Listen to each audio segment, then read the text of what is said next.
All right, built on Green Tree, week number 2, win number 2, big win over Florida A&M. Casey McDermott is here. Chad Wilson is here. And we have the last member of the squad. He was a coach's decision, do not play a week ago, but he is here. Rod Mack, how are you, my friend? I'm good. I'm glad you guys saved the best for last. Yes, sir. Well, you told a lot of good stories in the demo, so we had to give you some real run here. You know what I mean? Like, unlike what happened the other night when the freshman got some run, you were just a holdout. You just held you out the first week, got you some rest, and now we're ready to rock. Yeah, ready to go. Ready to go. All right, so Miami handles business, right? They come off the big win against Florida. They play in an FCS team. Not much negative to talk about. Take care of what they're supposed to do. A lot of guys get in and play, but I think this might be where we start every podcast with the quarterback and Cam Ward. And Chad, it was one of your first topics. Like, we can't ignore him and what he's done through the first 2 games. No, obviously everyone recognizes him as a game changer and someone who's kind of uplifted things for the team. I don't want to act like it's taken away from all of the other progress that we've made. We're obviously better along the lines of scrimmage. That much is obvious. But it's just what he's bringing there that kind of meshes it all together and make it all come out. In the past, we may have had progress in certain areas, but it's hard to tell because we've had a major failure in one other part of the game or the other. But now we're getting the results. And so now it, though the talk about the quarterback may overshadow all of the other aspects of the team, the truth of the matter is that as a unit, we're getting things done. I'm glad to see us do what we're supposed to do against a team like FAMU, not to take anything away from them, but they're an FCS opponent. We go out there, we beat them 56-9, and we get the freshmen in the game. Always love that. KC, what about Cam's performance in this game stood out to you? I just think, again, we talk about his poise and his confidence. I mean, that first drive, he just sat there, looked off the safety in the corner, and just threw a beautiful ball to Arroyo right in basically almost in the end zone. And we got a touchdown right away. And it just looks so smooth. It looks so like he knows he's him. He just knows he's him. He's going to go out there and he's just going to do what he does. And I love seeing it. I love the whole game, even through the run, which I got a little nervous on, not going to lie. All right, buddy, take it easy. But, he went out there and showed that he's a true competitor and he wants to be the best. And he's just not going to stop until they yank him out. Rod, I think that the other thing, too, about Cam is kind of the total package. I mean, we get enamored with the moves out of the pocket and buying time and the run or some of the throws, across his body like we saw against Florida. But in terms of being a pure quarterback, what Casey alluded to, right, his ability to use his eyes to move defense in the secondary around. And I think maybe a little underrated is his ball placement. I mean, he put some of those balls in, like, I'm thinking of that seam route to Restrepo down the middle of the field. Actually, in fact, he used his eyes and his ball placement all in one throw that I think makes him just a really good quarterback foundationally. I agree. I think he looks like the top quarterback in the country right now. His command of the offense is fun to watch, and I'm just happy that we have him and they don't. So I don't know where this was. I don't know where the odds are right now, but I think it's On3 has like Heisman odds, and I think last week Cam was like plus 950, and I think I might take that all day long. I would. I'll take it. I mean, the way he's playing, what he's doing, and if this team continues to have the success he's having, I think he'll be in New York. Yeah, I don't disagree. KC, would you put a little of that money down on him? Yeah, absolutely. And I think Rod touched on something here. It's still all about the team. I mean, he can individually have a great season, but in order for him to get to New York, the team's got to be really good too. And we got to keep supporting him up front, giving him the time he needs in the offensive line. Running backs got to do their job, making sure we have a good run game. But yeah, I have no doubt I'd put some money down on him being in New York at the end of the year. Chad, I don't know, is this your thing? Are you a guy that likes to,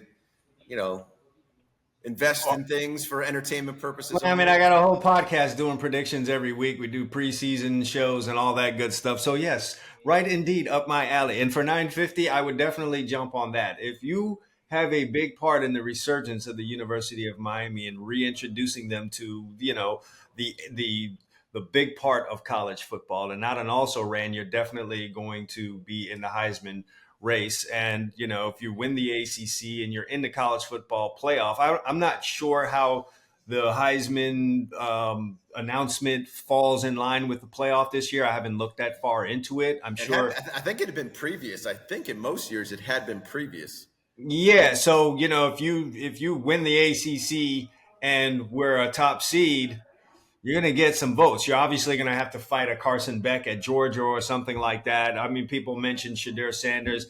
I don't know if I said this last week. I just don't know that they're going to win enough games. I think the other one right now is Quinn Ewers at Texas, right? That would be. Yeah. He looked very good. No, he definitely looked good. And to be honest, man, Texas looked scary on Saturday against Michigan. They're definitely going to factor in how everything comes down in the college football season. I thought it was interesting watching a little bit of that game before I took off to the stadium. Quinn Ewers he was moving in the pocket, right? They got a big offensive line. They got weapons down the field. I said, man, that looks really familiar. Yeah. No, I would agree with you, man. And your boy Josh Payton was there at the game, and he said, man, Texas pregame, seeing those guys, they're a big team. They're a big team, and they're not one of these big Midwest teams where they're big and they can't move. They're big and they can move. So it's going to be a fun season for Texas. It'll be a fun season for us, and we'll just have to see how it all shakes out. KC, back in your heyday, would you put yourself in the big and can move category? Yeah, I would. Yeah, absolutely. I mean, listen, I wasn't the biggest guy out there, but I mean, not when you have Navon Donaldson playing guard, but but he was a big dude. But I mean, we're all athletes out there. Body types may be different, but we're all athletic. Yeah. So speaking of your group, a couple of things that you get back-to-backs on these. We got to give kudos to KC. He shouted out Zach Carpenter last week. The man won ACC Offensive Line Player of the Week. So knows what he's looking at. I am not an offensive lineman, clearly, but watching the game back, I thought he had another good game, and I think there were a lot of portal additions, KC, that we've talked about and have grabbed a lot of the headlines. He's probably not one of them, but so far through 2 games, he's been a stud. No, he's absolutely been a stud, and he's also been a really good leader up front. I mean, as a center, that's your job. Your job is to be the leader of the group and make all the right calls and make sure everyone's on the right page. And I mean, I went back and watched the Florida game twice, and I watched last night's game. Very limited mental errors on the front, and that's huge. There's 5. It's the largest unit on the field, not just in body type and size, but as a unit, they're the only ones with 5 people on the field at all times. So for you to be, the center, the pinnacle of the offensive line, you have to make sure that everyone's on the same page as you. And he's done a really good job with his communication. His mic points are very obvious. Anyone watching the game can see him, making sure everyone knows who the mic is. Also, got to give him a shout out as well. Left-handed. I didn't realize that. And I'm left-handed. And being left-handed in the NFL definitely was an oddball for some coaches because they're just not used to it. But it's becoming more prevalent these days. I mean, Creed Humphreys is left-handed. You got Zach Carpenter is left-handed, and just because you snap with a different hand doesn't mean you can't play the position, man. I'm with you. Lefties are okay. Rod, I mean, clearly there was a personnel change at left tackle, and Jalen Rivers, was not able to suit up. I'll start with you, Rod. Go back to KC. You said, "Who's the big fella?" But what'd you see from him? I think he had some good things. I saw a little bit of inexperience, but promise. Obviously, he's a huge guy. Reminds you of a Brian McKinney just in his size and maybe big, just such a big guy. I think him just getting better at his feet at this level will take him a long way. But in the future, I expect him to be a decent player for us. KC, this is your area of expertise. I mean, the dude's legit like 6. I think he's 6'9". He's huge. I mean, he's absolutely huge. And honestly, found out he was playing like 3 days before the game, right? So a guy who's positioned behind a veteran in Jalen Rivers, not expecting to play, but you got to flip that mindset. But finding out you're playing midweek, that's a tough assignment. Yeah, it definitely is. But I mean, if you prepare like you're going to start every single game, no matter where you are in the depth chart. It should come no surprise to you. I thought he did really good. I mean, 6'9", 340. That's a big dude. One of the top JUCO players coming out. Good get for the offensive line. Coach Mirabal and Coach Cristobal, I'm sure he was high on their list. I thought for a big guy, he could move pretty good. I think, the only thing I would have to say if I was his coach is just keep your feet moving after contact, especially in the past game, because I think he had that one holding call. And I didn't think he was out of position or anything like that. The quarterback scrambling around, but you keep your feet moving, you'll prevent those penalties like that. But big dude. I mean, I had the pleasure of working out around Bryant McKinney while I was in school, and just it's one thing a coach will tell you: can't teach size. You can't coach size, can't teach size. And when you're as big as that kid is, as long as you can move your feet well, you're kind of hard to get around. I want to bring up something. I'll have all you guys answer this. Chad, I'll start with you. One of the interesting things this year is that there's iPads now on the field. So with the offensive line group, it basically went Markel Bell and then Matt McCoy. Mirabal was in between with the iPad. Zach Carpenter to his right. And then to his right would have been Cooper and Maui Noah, who's sitting between Ed Pata. So in that environment, right, where McCoy, although he played a week ago starting, and then you got Markel Bell, who's definitely a new starter, to have your position coach literally attached at your hip with an iPad. Chad, what would if you had the chance to have an iPad on the sideline back in the day, how would that have changed things for you? You probably get cursed out a little bit more stuff you got away with. They get to bring it back to you. But we had iPads on the sidelines in American Heritage. Yeah, so I mean, our opponents who didn't have them, you could hate on us right now. Go ahead and drop your hate in the comment section. But it is a really, really great thing to have a series end, come out and see exactly what happened and run it back and see everything that you need to see. When I was playing in this game, the best you got was in the NFL. You got pictures. So it's you did what you could with that. But it felt advanced, over the generation that was before me that had nothing but a coach with cigarettes telling you what he saw, you know what I mean? So it is really a great thing to have that iPad down there on the sidelines and then have your coach right there to talk to you about it. You don't get away with stuff, but you shouldn't want to anyway. So to actually see what's both what you did plus what's happening in front of you is a really, really good thing. A lot of times you do stuff on the field that you didn't realize you did. And then you see it on film. You're like, oh, okay. So you can get it fixed instantly with that iPad down there. Yeah, there's no running, no hiding. Like, yeah, coach, no. This is what I did. And the next day in film, you're like, see it? No, you're telling me. No, or that, the phone would ring back in the day and you could kind of not pick that phone up if you didn't want to. There's none of that anymore. You got an iPad right here staring at you. Rod Mack, are we going to invest in some iPads for the Miami Gardens Ravens? We have it. To that question, I knew Rod was going to have it. Pee Wee football. Yes, sir. No. That Rod does not run a Pee Wee organization. Let me I know. Rod's got some Markel Bells, and they're 12. Yeah. This is an advanced operation, Casey. I think Rod does in-home visits too. Miami Gardens polo. Absolutely. My left tackle is 13, and right now he's about 6'4", 6'5", 13 years old. Like, he's gonna be a Power 5 kid, but he's 13 years old, about 6'4", 6'5".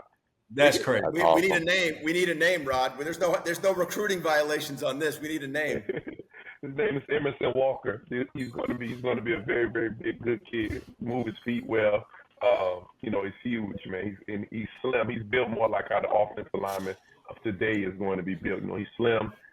You have opportunity to put the weight on, but he's about 6'4", 6'5" right now. Rod, I'm gonna give it to you.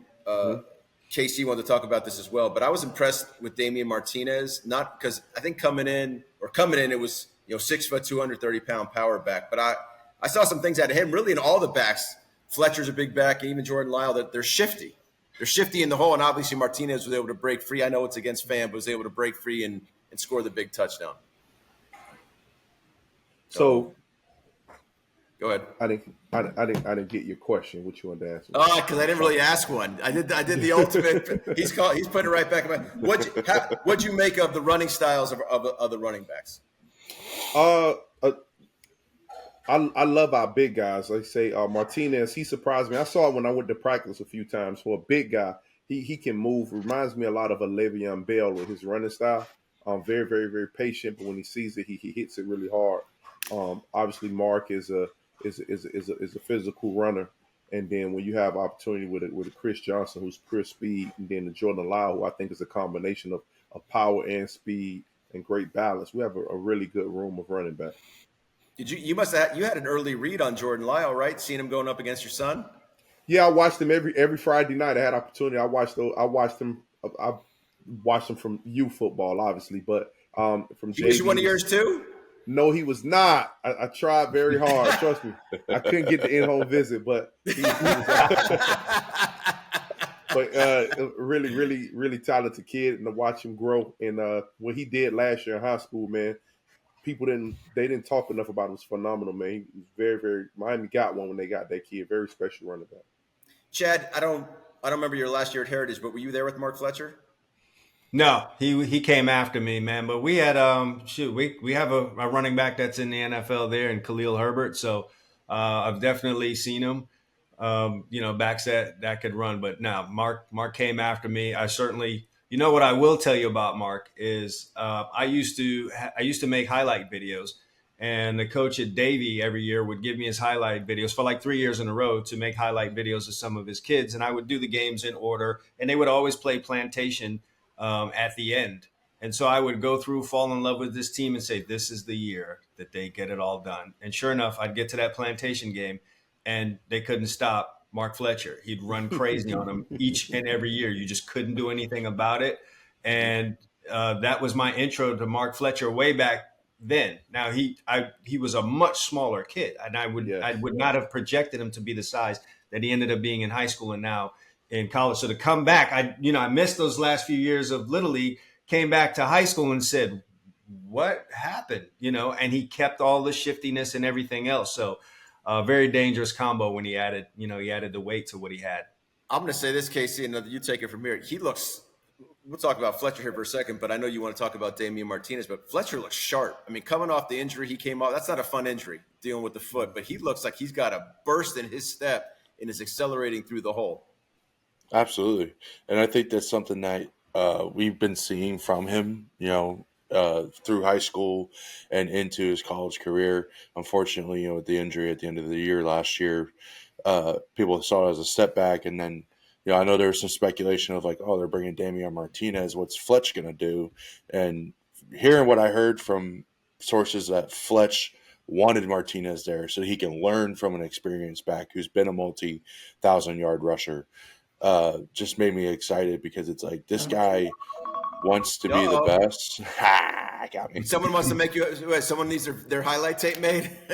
Oh, I'm out of the highlight tape business. That's for sure. Oh, so that says that's either Quincy or Marco, but they need some money sent to their green light. Are you kidding me? Them asking me for money? That's the other way around. I will say this, man. That's a good. I think Damian Martinez has put that pep in the step for Fletch, and you love to see that because we're in an era now where guys, the moment they run into any kind of adversity, they get in the transfer portal. So it's good to see a guy like this stay here. And I think more and more, and maybe, Rod can speak on this too, because he's certainly run up against some good running backs. I think it's a good thing for college running backs to want to split the load, man. You only have so much tread on the tires as a running back. And if you give up all those carries in college, they run you to death in college. Well, whatever career you may have had at the next level has been shortcutted because there's a finite number of carries and touches you can have as a running back. I agree with that 100%. Casey, from speaking of Damian Martinez, there's a patience, balance, vision. Like it's more than just straight north-south that I saw. I know it's FAM again, but still I saw some more out of him that opened my eyes a little bit more. No, absolutely. You got 11 carries for 91 yards, 8.3 average. I mean, you don't get 8.3 without an offensive line and some shiftiness and be able to break some tackles as well. I mean, his yards after contact at the end of the year is probably going to be top 5 in the nation just because he is big. But like you talked about, his ability to find a hole, pick the hole, and then just go downhill and hit it. But then there's also some plays where he's able to bounce out of it and find a different one. There was a play where a linebacker came scot-free, untouched, and he just, a little juke, got to the side and gained 6 yards. I mean, those are the little things that, as a running back, when you're looking at them from an offensive line perspective, you thank them, because you know that even if I were to kind of mess up, if I were to have a mental error and not get who I'm supposed to get, he's at least going to give us a chance to at least get 2 to 3 yards out of that because of his shiftiness and because of his power. Rod, I don't know if you'll actually admit to this, but because you played on the defensive side of the ball, but there is a theory on the offensive side of the ball that when you have an offensive line like Miami's and you have 3 or 4 backs you can rotate in there, that at some point the defense will just tap out. Now, I'm not saying you would tap out. I'm just not insinuating that you would tap out. But would you subscribe to that theory as a defensive player? Can you see that side of things? I would subscribe to that theory as a coach. I'm never going to even subscribe as better. a defensive player. Even better. I'm never going to say that as a defensive player, never. But I agree. I agree. When you have an offensive line, a big physical offensive line, and you have backs that are willing to get down here and run hard at them, it's only so much. And even if a guy does not break mentally, physically at some point, they will slow down just by having backs, and you can rotate those backs of just coming down, and they commit to it that way. Absolutely. Now, we talked about Fletch real quick before we move on. Rod, do you know him personally at all? Mark, yes, I do. I know Mark. Yes, I know. So the only reason why I said that is because what Casey alluded to about, the opportunity, right? That's a pretty mature perspective, right? That Damian Martinez comes in and you're going to look at it and say, you know what? This is an opportunity for me to learn and get better. That being said, and I'm always amazed by kids that are like that, which I think is one thing I love about being around youth athletes, college athletes, etc. But Mark Fletcher is a phenomenal human being. Like, if you ever get a chance to talk to him, meet with him, like, just a phenomenal kid. Absolutely. I'll ask this as a question. Would you agree with that, Rod? I do. I agree. I think he's a phenomenal young man. It's a testament, and I know we're not talking about that, but just recruiting the right type of kids. I think winning, he's come from a program. He's been winning since I could remember watching him play football. Winning is important to him. And I think I know just he doesn't care as much about the individual just being a selfish player. He wants to win. So bringing the Martinez in to help him win, to help him get better, was more important to him than anything else. Well, I'll say this to shed some light on that, just where I get to be on the sidelines during the games. Damian Martinez takes that 33-yard touchdown, bounces it to the outside, escapes from, runs away from everybody and scores. And they come to the sideline, and the first person to get to meet him, the first person to kind of dap him up and celebrate, Mark Fletcher. He was excited for him as Damian probably was for himself. And that alludes to the kind of culture and program you're building under Coach Cristobal. So it was great to see. All right, let's get to the defensive side of the ball. I mean, Lance Guidry, this 3.6 yards per play. Coach Rod Mack, we're taking that all the time, aren't we? Every time. Every time. Yeah, 194 total yards. That's what you want to see, especially when on our side, we racked up 549 yards. When you're over 300, when you're plus 350 in terms of yards, that's definitely what you want to see. And when you face, like I said, an FCS opponent, you want to have this kind of a final. You say too many of these games makes you soft, but what it allows us to do is empty out the bench, get freshmen in the game, get them game experience, and that's really how you build a program. If you get into these kind of games and then you're struggling and you wait all the way until the fourth quarter to pull away, or the game goes all the way down to the wire, not only does it do mental damage, you fail to get the opportunity to put guys that are going to be playing down the road into the football game to get them game experience. So when the next year comes, that first game, which could be a Florida, could be an LSU, could be someone serious, you're throwing guys out there that are super wet behind the ears, and the results can be really, really bad for you. Well, I'm just gonna go slightly off script, and I'm going by my computer, so I'm gonna go Casey, Chad, back to Rod from this standpoint, right? You guys were all Chad, JUCO, but all freshmen at some point, JUCO or Yeah, you can transition. call Long Beach State a JUCO. Go ahead. Yeah, Oh, it's I about thought what you we went were. JUCO. I thought you went JUCO. I mean, Long Beach State, essentially, we would have lost some games to some JUCO teams, but sure. Well, I guess I'll I want roll you. with that. All right, my bad. My bad. I want you guys to shed light on this because Chad being in the media, Casey being in the media spotlight where it's been digitized. Rod played the different era, but they always assume the freshmen should play right away, right? They just assume that you were good in high school, you'll be good in college, and not everyone learns the game at the same pace. Not everyone puts in the work at the same pace. Not everyone's mature enough to understand what the difference is at that level. So I think Lance Guidry said it today. There's no way to replicate game experience. So KC, can you just talk about what it is like for a freshman to try and play at this level, and when maybe you become comfortable being prepared at this level? I mean, it's something that everyone talks about. Like, what's the difference between high school and college, and then what's the difference between college and pro? I mean, the speed of the game is just different. I mean, yeah, you'll go against some guys like a FAMU where the speed is similar to the high school level, but it's still different. The guys are still bigger, stronger, and faster than what you're used to. And yeah, you can go do that in practice, but every day in practice, you're just getting used to the same old guys. So if you don't get any of that game experience as a freshman, even if it's versus a FAMU or a Bethune-Cookman or, any type of FCS school, you're gaining valuable experience going against different people, different looks, they have different moves, different get-offs and things like that, different defensive schemes. I mean, you go against the same defensive scheme every single day, you become an expert at blocking that scheme, but then when something is different thrown at you in a live situation, you don't know what to do. That's why you need that experience. And the type of pressure, you touched on it. I mean, I was a 4 or 5 star recruit coming out of high school. Everyone thought that I should be starting from the very beginning. And when you get into a weight room at a collegiate, you realize that you are not top dog anymore. You realize that you have a lot of work to put in. And, I was lucky enough to have a brother in the locker room to kind of show me the ropes. And I did get a chance to play a little bit before I got hurt my freshman year. But very, very few guys are actually truly physically ready to go out there and start day one, which is why, like I said, these games are valuable, very valuable for them. Chad, just on the back end, the things that DBs, probably more so safeties, but just have to see and call that beyond what their understanding of their own scheme is also understanding opposing personnel and play calls. Yeah, and you're in the spotlight out there on the island.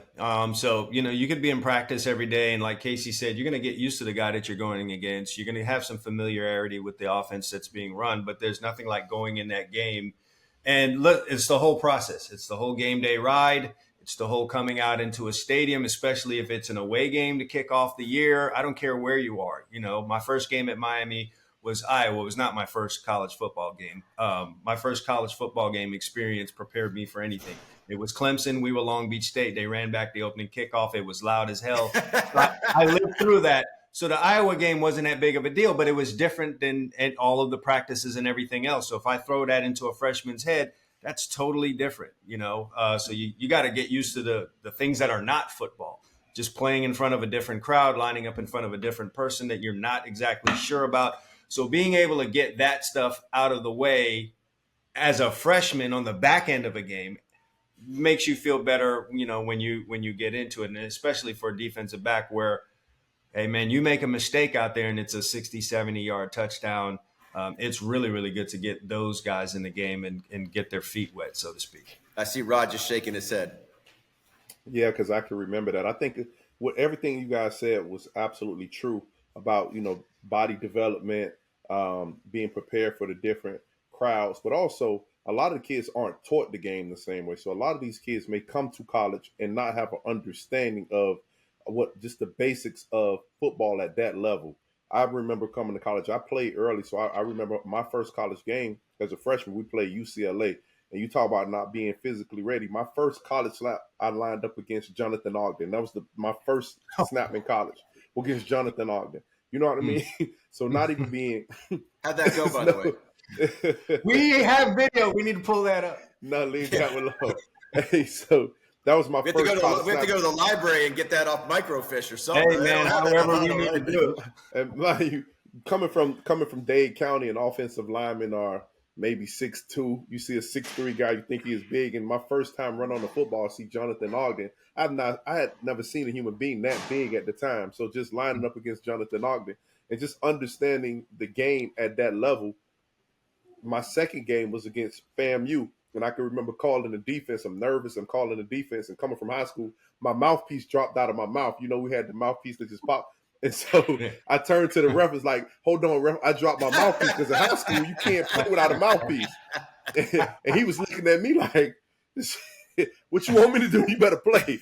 So just understanding the game at that level. And a lot of kids don't have it. A lot of kids weren't fortunate to be coached by Chad Wilson to understand the game at that level. So it's a lot of learning, and things are going really, really, really fast.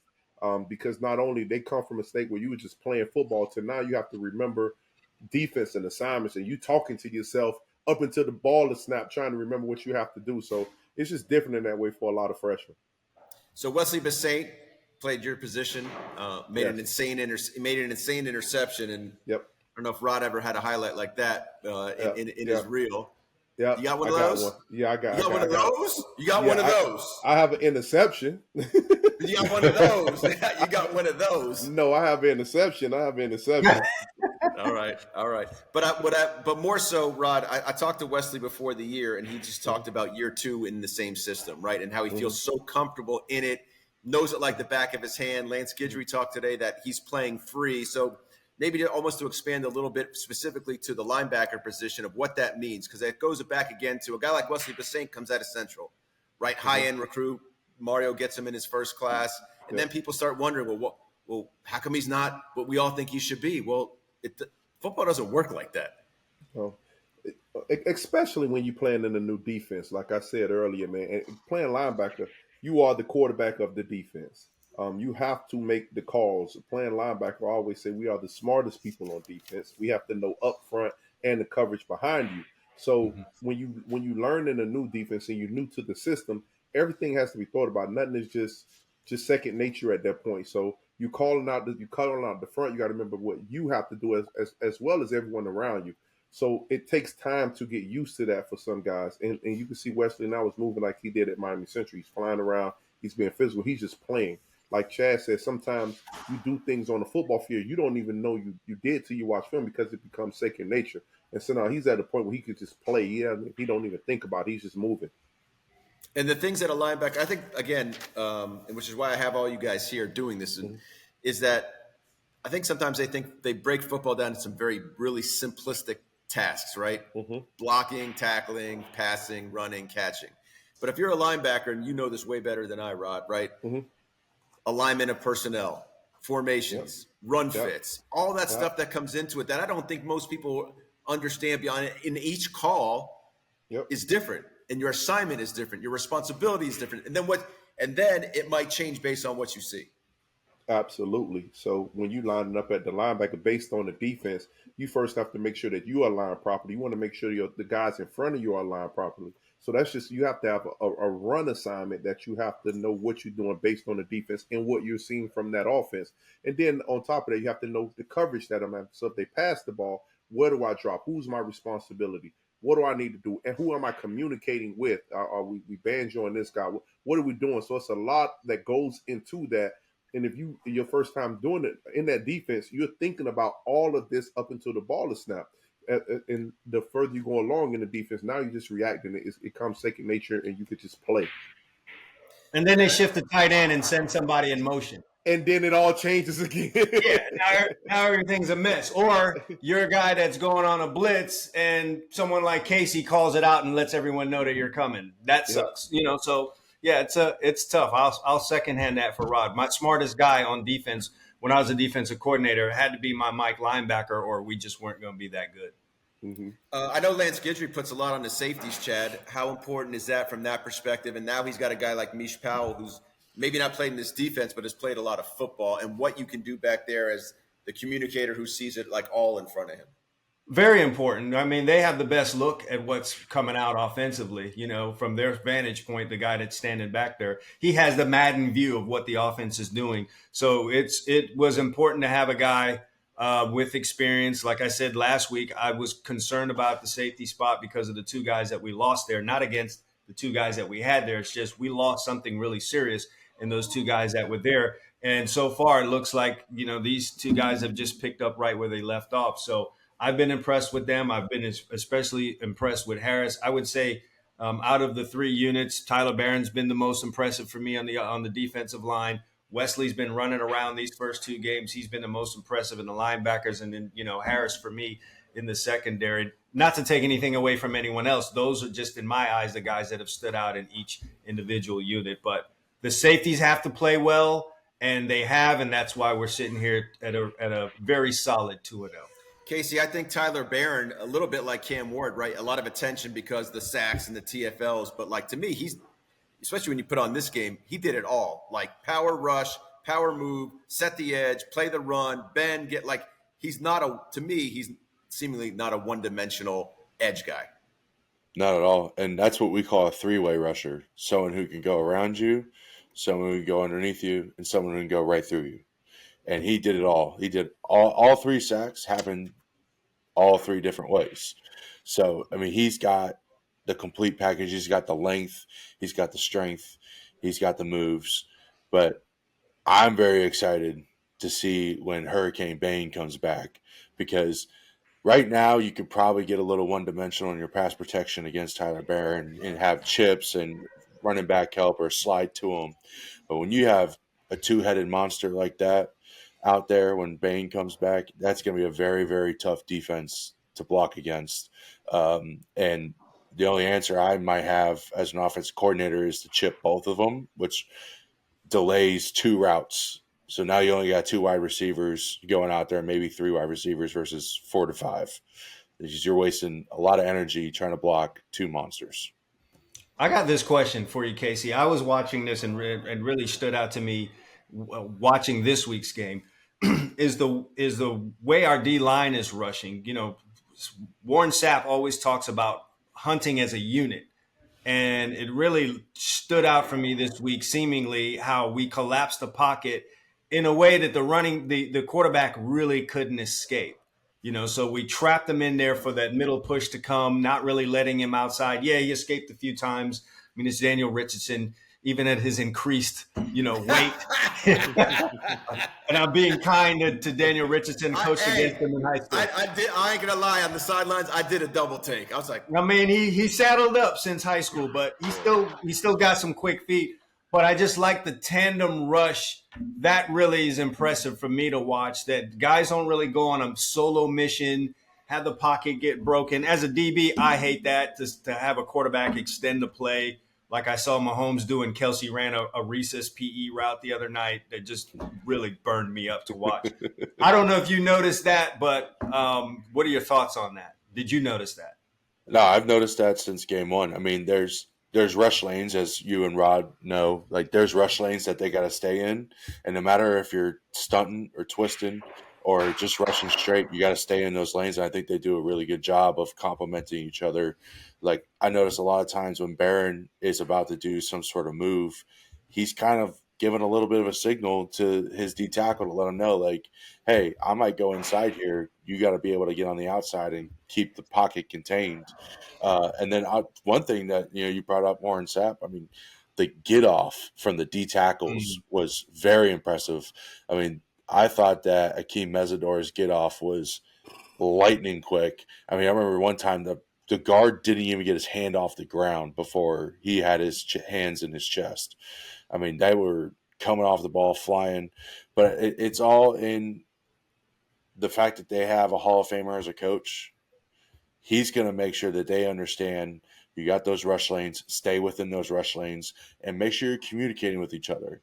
Because he may call something from the sideline, but you got to make sure your buddy next to you knows, hey, I'm about to do this type of move, or hey, we're going to do a TE here. You got the outside, I got the inside.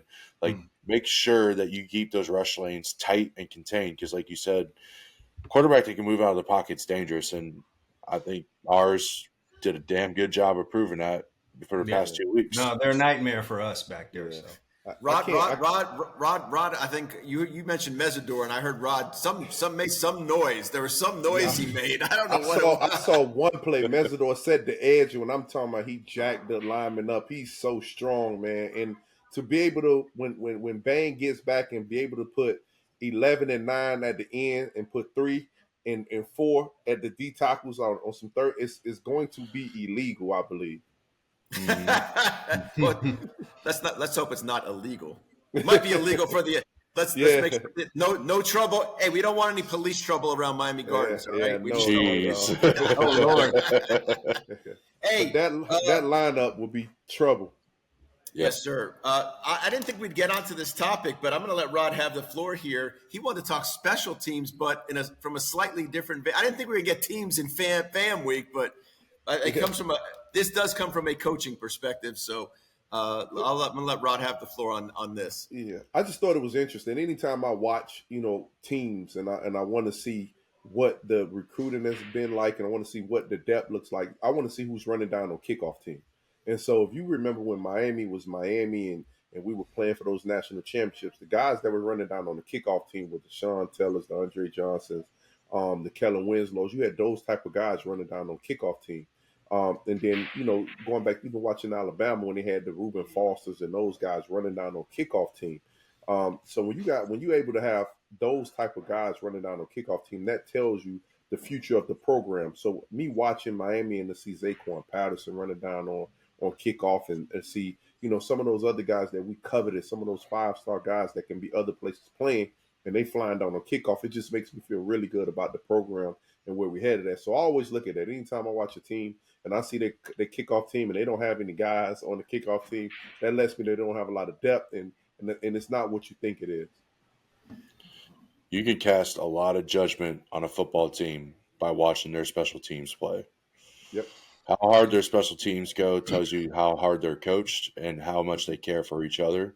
Mm-hmm. And, I mean, I'm going to pick on them, but Notre Dame, I have a lot of judgment based off their special teams giving up 2 blocked field goals to NIU. That's downright embarrassing.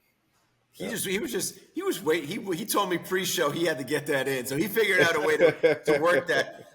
And he also you lose the football game over stuff like that, and that's what ended up happening to them. Who knows if the kid was going to make the 85-yard field goal they were trying at the end of the game, but he didn't even have a chance because it got blocked. I got this story about special teams.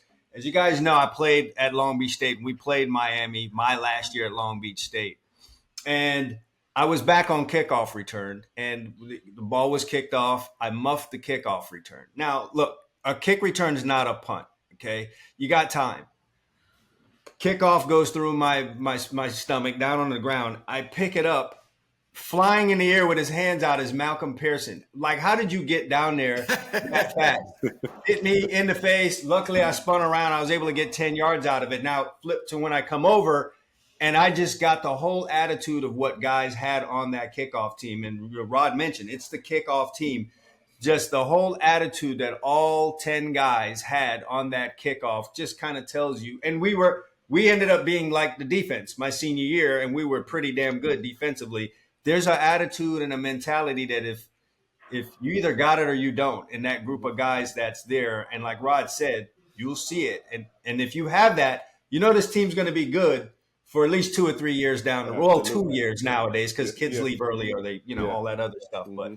But he's right about that. He's definitely right about that part of it. So I'm going to end it here, and I'm going to throw the question out, and if whoever gives me the most, I got the best answer is going to be the one I'm going to pick on. So because Casey just mentioned that how your special teams plays a reflection of your coach. I think Mario Cristobal, we all know, is a pretty damn intense coach.